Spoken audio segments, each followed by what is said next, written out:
আল্লাহকে রব বললে বিপদ মুসিবত। একজন লোক এসে বললেন, ইয়া রাসূলুল্লাহ, আমি কালমা পড়ে মুসলমান হতে চাই। নবীজি বলছেন, বুঝে সুঝে বলো। সে লোকটি বলল, আমি বুঝে সুঝেই বলছি। আল্লাহর হাবিব বললেন, আবার চিন্তা করো, চিন্তা ভাবনা করে বলো। পরের দিন এসে বললেন, ইয়া রাসূলুল্লাহ, আমাকে কালমা পড়ায় দেন।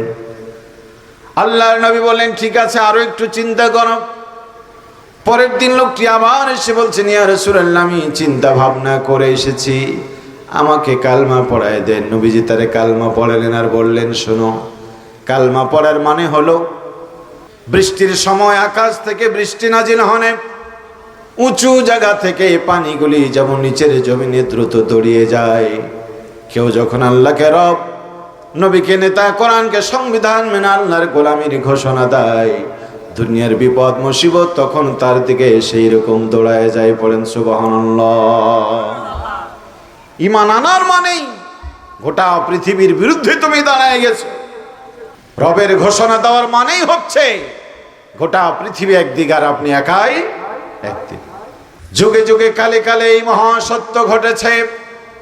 যখনই রবের ঘোষণা এসেছে, একদিকে রব তাকে রহমতের ডানা দিয়ে গ্রহণ করে নিয়েছেন, অন্যদিকে গোটা পৃথিবী তার দুশমনে পরিণত হয়ে গেছে। সাদ বিন আবি ওয়াক্কাস রাদিয়াল্লাহু তাআলা আনহু মাত্র 8-9 বছর বয়সে ঈমান এনেছিলেন। মায়ের কাছে এসে বললেন, মা, এমন একটা সংবাদ আপনাকে দেব, আপনি খুশি না হয়ে পারবেন না, কোলে তুলে না নিলে পারবেন না। মা বলল, কি বলবে বলো। ছেলে বললেন, মা, তুমি তো শুনেছো বিশ্ব নবীর কথা, আমি ওই নবীর হাতে হাত দিয়ে কালমা পড়ে মুসলমান হয়ে গেছি। বলছে কার কাছে? মায়ের কাছে। মা হলো পৃথিবীর সব থেকে নিকটতম। মায়ের থেকে আপন পৃথিবীতে আর কেউ আছে? এটা কথা বলেন, আছে? কিন্তু সে মাও যদি ইমানদার না হয়, তাহলে ওই মাও আপনার আপন হতে পারে। মা ছিল মুশরিকা, অন্তরের ভিতরে তুফান উঠে গেছে, ঝড় উঠে গেছে, কোলে থাকা সন্তানকে ছাড় দিয়ে ফেলেছে। আর বলছে, তুই এমন কথা বলবি আমি ধারণাও করি নাই। আমি তো ভাবছিলাম তুমি আমাকে একটা সুন্দর সংবাদ দেবে, কিন্তু এমন সংবাদ দিয়েছো আমার অন্তরে আগুন লেগে গেছে। ঘর থেকে বেরিয়ে যাও, এখনো সময় আছে, এই কালমা ছেড়ে দাও। সাদ বিন আবি ওয়াক্কাস বললেন, মা, আমি কালমা ছেড়ে দিতে পারবো না। মা বলল, কালমা যদি ছেড়ে না দাও, এই যে রৌদ্রে দাঁড়িয়ে গেলাম, ছায়ে আসবো না, এক লোকমা খানাও খাবো না, এক ঢোক পানিও পান করবো না। এমত অবস্থায় যদি মারা যায়, লোকেরা বলবে সাদের মা সাদের উপরে রাগ করে মারা গেছে। অতএব কালমা ছেড়ে দাও। যেই কিয়ামতের কথা তুমি বলছো, ওই কিয়ামত থেকে তোমাকে আমি, মা, কথা দিচ্ছি, তোমাকে আমি বাঁচাই নেব। পরে নাউজুবিল্লাহ, নিজের বাঁচার খবর নাই, সন্তানকে বাঁচাবে। ছেলে বেকার হয়ে গেছে, কি করবে চিন্তা করে পান না।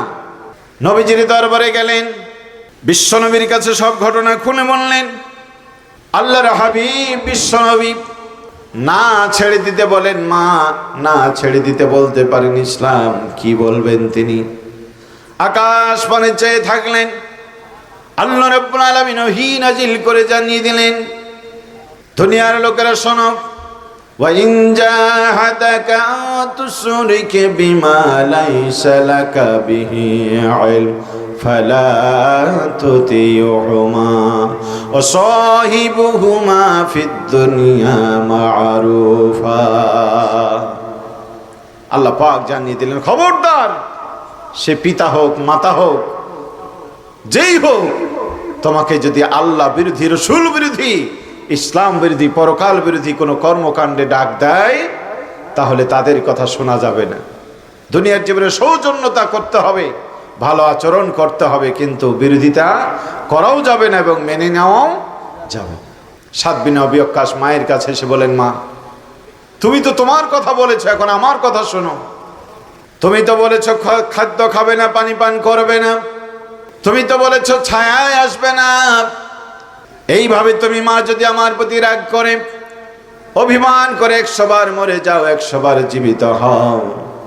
তুমি মা মরতে পারো, জীবিত হতে পারো, কিন্তু আমি যে কালমা গ্রহণ করেছি আমার জীবন চলে যাবে, এই কালমা আমি ছেড়ে দিতে পারবো না। পড়েন সুবহানাল্লাহ।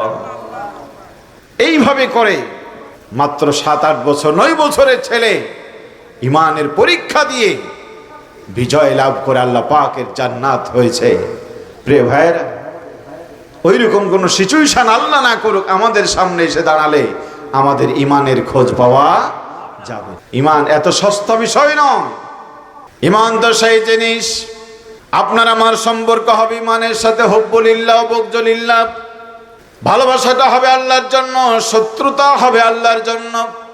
গোটা পৃথিবী বন্যায় ভেসে যাচ্ছে, বিন্দু পরিমাণ জায়গা বেঁচে নাই। যদি পাহাড়টাকে আল্লাহ জায়গায় রেখেছেন, চোখের সামনে সন্তান হাবুডুবু খাচ্ছে, একবার পানির নিচে একবার ওপরে, বাবা হৃদয়ে মায়া লেগেছে, ডেকে বলেন এরকাব মানা, আয় ছেলে আমার সাথে চলে আয়। বাবা হয়ে সন্তানকে ডেকেছেন, আল্লাহ রাব্বুল আলামিনের কাছে ভালো লাগলো না। পড়েন সুবহানাল্লাহ। হযরত নূহ আলাইহিস সালাম তার আপন সন্তানকে বলছে আয় চলে আয়, এই বিপদ মুহূর্তে নৌকায় উঠে পড়ো তুমি। আল্লাহ পাক আরশে আজিম থেকে ডেকে বললেন, হে নূহ, কাকে ডাকছো তুমি? আল্লাহর কোরআন বলছে, শোনো, ইন্নাকা লাইসা মিন আহলিক। হে নূহ, এটা তোমার আহাল নয়, এটা তোমার পরিবারভুক্ত সদস্য না, ওরে ডাকতে পারবে না। একবার ডেকেছো, আমি আল্লাহ মাফ করে দিয়েছি, আর একবার যদি ডাকো নবুয়তের তালিকা থেকে তোমার চিরদিনের জন্য নামটা মুছে দেওয়া হবে। পড়েন সুবহানাল্লাহ। নিজের সন্তান অথচ ডাকতে পারছেন না কেন?